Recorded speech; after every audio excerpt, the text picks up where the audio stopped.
Olá a todos e todas, bem-vindos à nossa videoaula. Nós do Conviva e o Grupo de Estudos e Pesquisas em Educação Moral, mais conhecido como GPEM, criamos algumas propostas de trabalho junto aos familiares, justamente para lidar com essas questões virtuais que estão ocorrendo neste momento de isolamento social.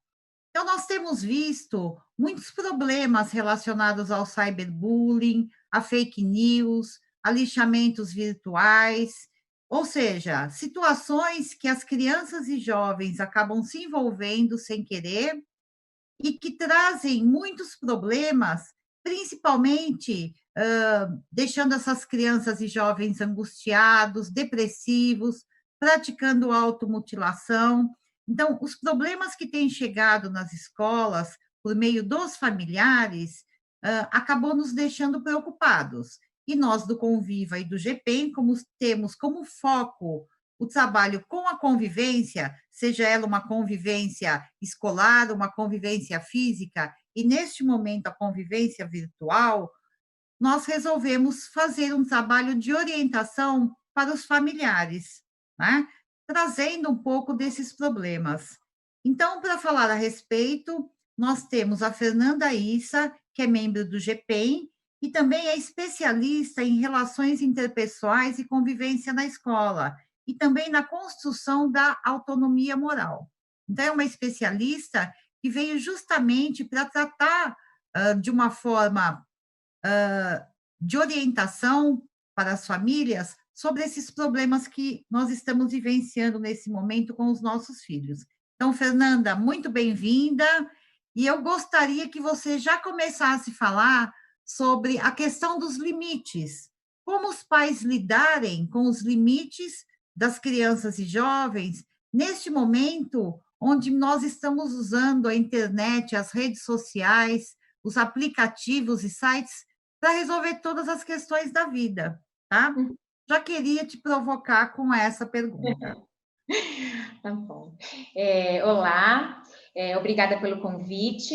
É um prazer estar aqui para falar com vocês, não é? Para pensar em questões que nos preocupam tanto enquanto pais, para que a gente possa pensar sobre essas questões, não é? A gente está passando por um momento novo, um momento difícil, não é um momento que está aí nos trazendo muitas transformações, sejam elas na rotina, no trabalho, entre as relações. Então, isso significa que a gente está aí aprendendo a nos adaptar a tudo isso, não é?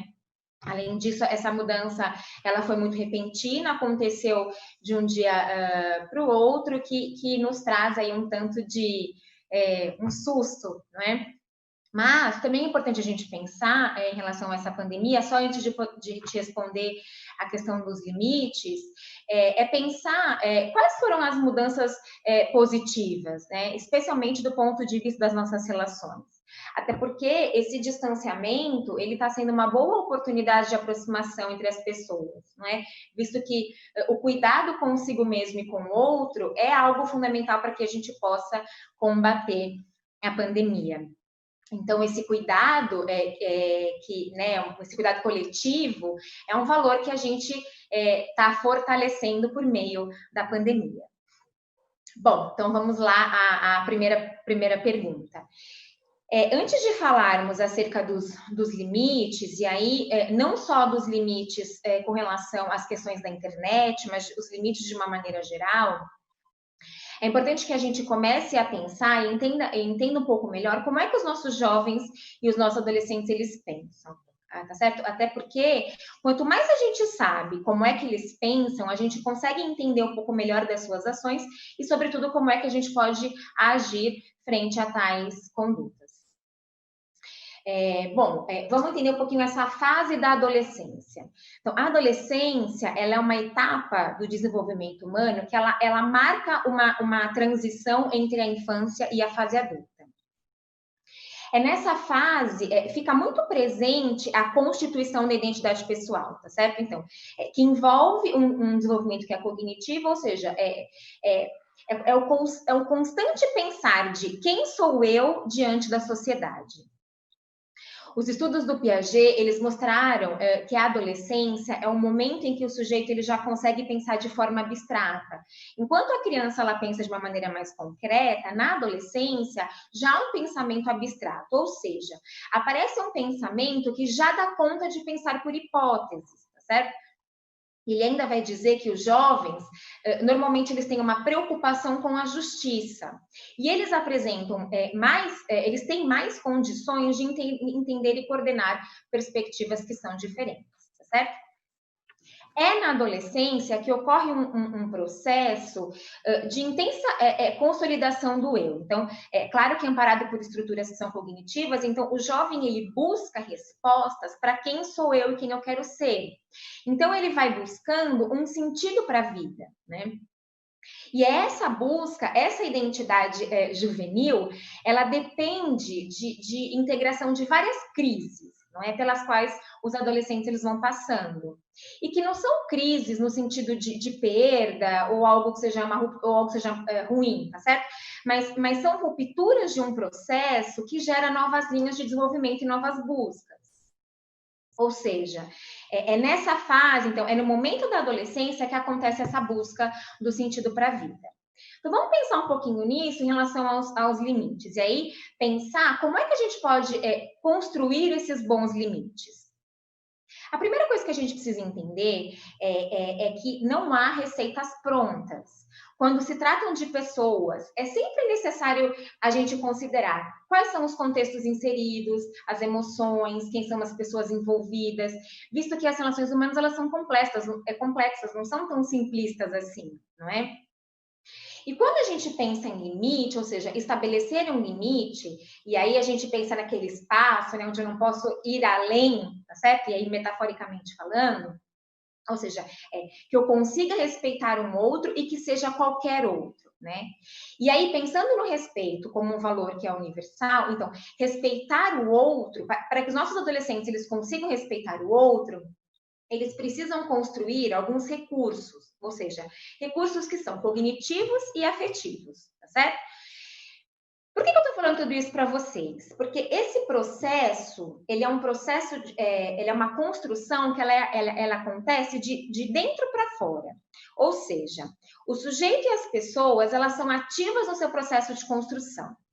Então, nós, educadores e pais, a gente precisa acreditar nesse processo, no sentido de que não se muda uma conduta de uma hora para outra, não é?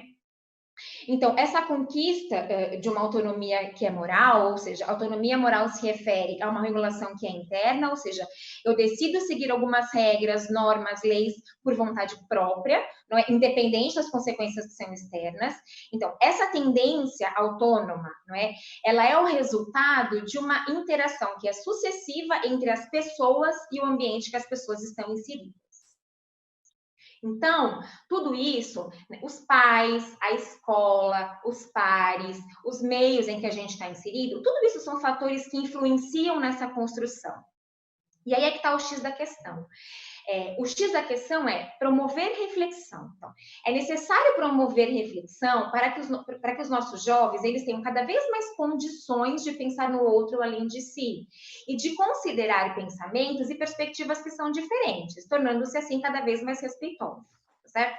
Então, a ideia é estabelecer bons limites. Quando eu penso em estabelecer bons limites, eu preciso sempre pensar no sentido de que haja uma reflexão sobre as situações em si e uma reparação de um dano, se for necessário. Tudo bem? E aí é importante a gente pensar um pouquinho nas questões das sanções. Daria para falar sobre sanções aqui horas e horas, não é? Mas vamos falar de uma maneira um pouco mais breve para que a gente pense como é que a gente está estabelecendo esses limites. Veja. Quando a gente usa uma sanção que a gente denomina como sanção expiatória, ou seja, uma sanção que ela é arbitrária, um exemplo. Se você não fizer lição de casa, você vai ficar sem videogame. Você bateu no seu irmão, vai ficar sem videogame. Então, quando a gente utiliza esse tipo de sanção, o que acontece é que o adolescente ele vai deixar de fazer isso ou aquilo, não porque ele está refletindo sobre as suas ações, as consequências das suas ações, tá certo? Mas ele vai deixar de fazer isso ou aquilo por obediência ou medo da punição. E aí, conforme o tempo vai passando, não é? O que pode acontecer é que, em determinado momento, esse tipo de sanção não dê conta mais, não funcione mais. Porque o jovem, ele deixa de ter medo da punição, não é? Agora, quando a gente utiliza uma sanção que chamamos de sanção por reciprocidade, é porque há uma lógica entre a sanção e o ato sancionado. Seria como se a gente tentasse consertar os erros e restituir as relações sociais, tá bom? Então, vejam, gente, para que o jovem veja o outro como valor, e aí no sentido de construir esse limite para que os jovens vejam o outro como valor, a gente precisa fazer com que o jovem se sinta valor, não é? Então, nesse sentido, o exercício de ouvir, falar, argumentar, ponderar o ponto de vista do outro é fundamental para que a gente tenha soluções mais justas e equilibradas e, consequentemente, limites melhores estabelecidos. Ótimo, Fernanda, muito bem explicado. Ou seja, não adianta, como você disse, nós darmos a resolução, né? Faça isso, não faça aquilo, porque seria de fora para dentro, e não, como você disse, de dentro para fora, que seja uma atitude refletida e pensada pelo próprio adolescente, né? Isso eu acho super importante a gente reforçar.